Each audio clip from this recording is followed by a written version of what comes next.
Narito na mga balitang panlalawigan. Kasabay ng paggunita ng ika-11 anibersaryo ng 9/11 terrorist attack sa Amerika, isang positibong programa ang inilunsad sa ARMM na inaasahang makakatulong sa mga residente sa naturang rehiyon. Kung ano ito, alamin natin sa ulat ni Joseph Parafina. Kung dati indikatibo ang dating na alaala ng September 11 anniversary dahil sa pangyayaring ito ng terorismo, binaliktad na ito ng pamuno ng Autonomous Region in Muslim Mindanao matapos ilunsad kahapon ang website ng DPWH-ARMM at procurement of civil works para naman sa 5 contract package para sa 6 na infrastructure projects at proposal on 5 feasibility studies sa mga high-impact projects sa rehiyon. Ayon sa ARMM officials, panahon na para tapatan ng mga proyektong pampayan ang 9/11 para naman makapagdulot na ito ng tulong sa sambayanan. Ang panawagan natin sa kanila, with or without us, in the ARMM, ang tingin ko, we have to continue our reform initiative, especially after 2013 when we have a new set of leaders. Yung reforma, kasi ito yung inaasahan, yung pagbabago ng ating mga kababayan. Kumbinsido naman ang mga opisyal ng JICA sa mga nilunsad na palatuntunan. Kaya't opisyal nila itong tinanggap, sabay ang pagsigurong maglalaan sila ng kaukulang pondo sa mga programang ito. Ngayon lamang nagkaroon ng ganitong mga kaseryosong mga panuntunan sa ARMM na bukod sa magiging transparent na dahil sa website nito at sa halip na pagkakitaan ng ilang mga opisyal ng proyekto, nakakasave pa sila ngayon ang regional government sa nasabing lugar. Kaya naman ngayon maging sa Senado, hindi sila nahihirapang idepensa ang kanilang mga budget para sa taon 2013. 9/11 actually, sa ordinaryong pag-iisip ng mamamayan, ito ang nakikita nila yung terrorism na nangyari sa New York at yun ay isang malaking negative image in the case of Muslim communities, no. So sa amin sa ARMM, dahil kami sa ARMM sa pangunguna ni Governor Hataman, we are working on reform.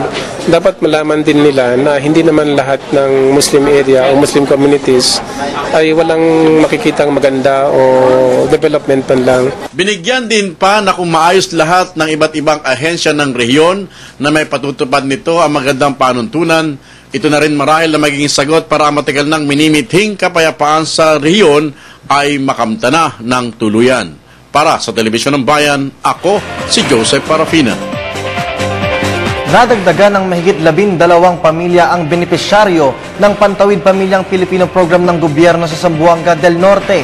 Ayon sa Pantawid Pamilya Provincial Link, ang naturang mga pamilya ay ang mga hindi pa nasama noong taong 2010. Sa ngayon ay patuloy pa rin silang sa pangangalap ng datos kaugnay sa mga pamilyang maaari pang gawing benepisyaryo sa naturang programa sa mga probinsya. Kaugnay nito, maaaring umabot sa 70 pamilya ang magiging benepisyaryo ng Pantawid Pamilyang Pilipino Program. Matagumpay na idinaos sa Surigao City ang ipinagmamalaki nitong Bonok-Bonok Festival. Naging masaya at makulay ang naturang okasyon, kung saan hindi lang mga residente sa naturang lungsod ang nakisaya, kundi pati pa ang mga lokal at dayuhang turista. Nagbabalik si Joseph Parafina. Bisan pa pinatunayan ng mga taga Surigao City kung gaano kaganda ang kanilang Bonok-Bonok Maradyaw-Karadyaw Festival. Mula sa street dancing na dinubog ng publiko at dance competition na pinakampinali na sa pagkilala sa kanilang patron saint na si San Nicolas de Tolentino, ipinakita nila kakaibang galing na nagdulot ng saya sa lahat ng sumasaksi sa nasabing festival. Ito na ang pang-28 pagdiriwang ng mga taga rito bilang pasalamat sa kanilang masaganang ani, maraming huli sa pangisda at magandang buhay. At dahil sa sayang dulot nito sa mga dumadalo, mukhang mauulit pa ito ng mauulit. It is very successful, no? First thing first, yung mga judges hindi taga rito. No, para talaga maibigay sa inyo yung dapat manalo ng first prize. Kaya, it was very successful. Salamat sa lahat, salamat.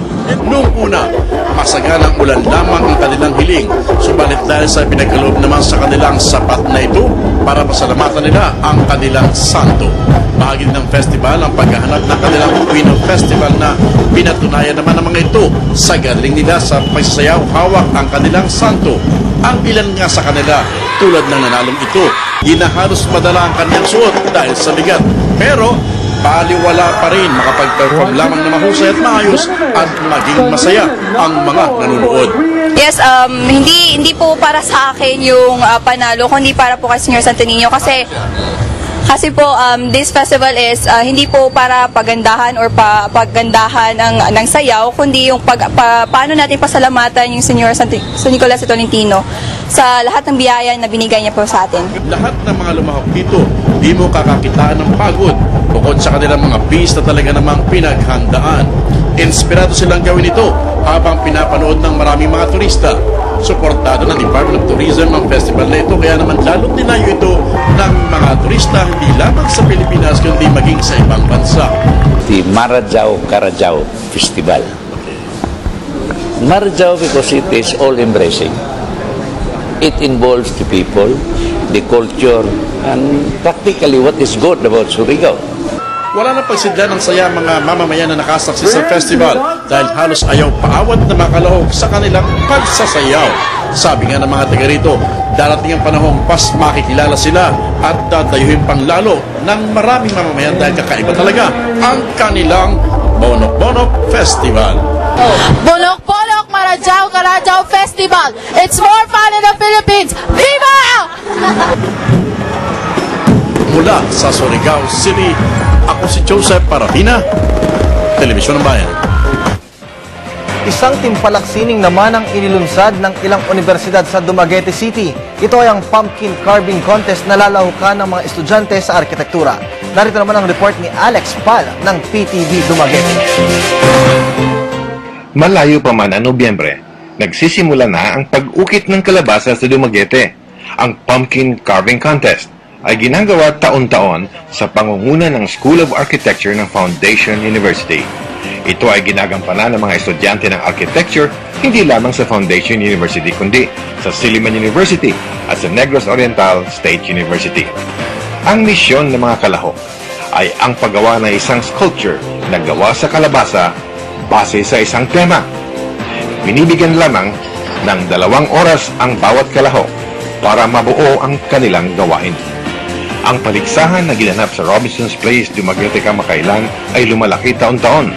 It's fashioned after the Beaux-Arts school in École des Beaux-Arts in Paris, where basically you're given mini exercises to help you master your craft, your ability to design, to come up with a solution quickly.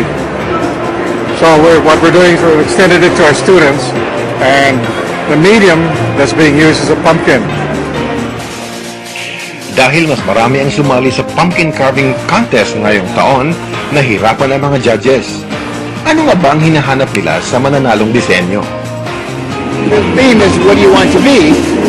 So when I can recognize that thing, I give them a higher grade. And I'm judging on creativity, and I'm giving low grades for jack-o'-lanterns. It's not too literal. More studied lines.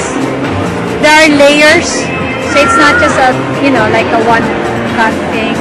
And something that really is very appealing and, just gets my attention. It's hard to say, because I think it has something to do with the difficulty of the subject. Ngunit gamit ang mga iPad scoreboard, ang mga judges ay pumili ng 2 first prize. Itong paglalarawan ng Bell Tower ng Dumaguete ay nagwagi ng first place sa student category at itong maskara naman ay nanalo sa professional category. Ang pumpkin carving contest ay isang paraan para mapaunlad ang talento sa pagdidisenyo. Para sa Telebisyon ng Bayan, Alex Pal.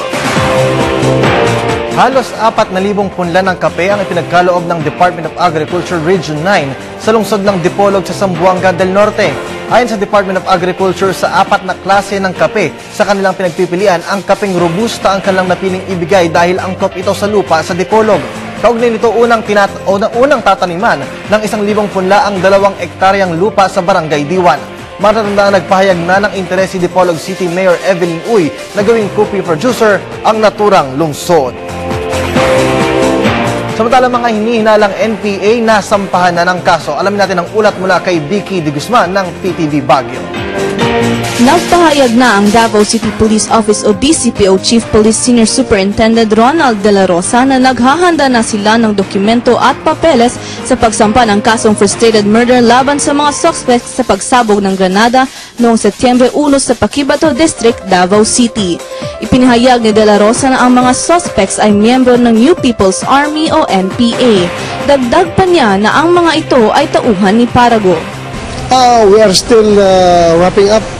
Natapos natin yung mga documents na kailangan para sa pag-file ng kaso na multiple frustrated murder para doon sa mga suspect sa pagtapon ng granada sa Barangay Patima, Paquibato District, Davao City. Ayon din kay De La Rosa, wala na umanong iba pang grupo ang nag-ooperasyon sa nasabing lugar. Nilinaw din niya na ang mga pahayag na nakatira sa nasabing lugar ay nagtuturo na NPA ang may kagagawan at walang kaguluhan o militar na nagwala sa panahong iyon. Yes, we have identities of the suspects. They are members of the New People's Army. Hopefully, the coming days, matapos natin yung mga dokumento para mapile ang kaso. Wala naman sigurong civilian or other group na magtapon ng may intensyon na patayin ng mga sundalo at pagkatapos papasok sa detachment para magpulot ng mga armas o agaw armas. Sa pahayag niya noong Sabado, hindi pa isinusurrender ni Parago ang kanyang mga tauhan at mas pinalakas pa umano ng hukbong militar ang kanilang grupo pagkatapos ng insidente. Reinforce ng army yung kanilang security para hindi na maulit yun. Samantalang noong nakaraang Sabado ay inihayag din ng Government of the Philippines o GPH Peace Development Panel Ednar Dayang Hirang na may 3 pangangailangan ang gobyerno bago sumailalim sa peace talk. And we will work with them closely pag-usapan ito ng mutual together with other security forces. Pag-usapan ng namin ng Muslim, but we assure you that we will be there to protect the people. Nandun kami, hindi namin iwanan mo. Inihayag naman ni Brigade General Ariel B. Bernardo na handa pa rin silang magbigay proteksyon at seguridad sa naninirahan sa Paquibato District. Ang pagsabog ng granada ay naganap sa pagitan ng isang himnasyo at detachment ng hukbong militar sa Paquibato, Davao City, kung saan humigit 47 katao ang sugatan. Mula dito sa Davao City, ako si Vicky De Guzman para sa Telebisyon ng Bayan.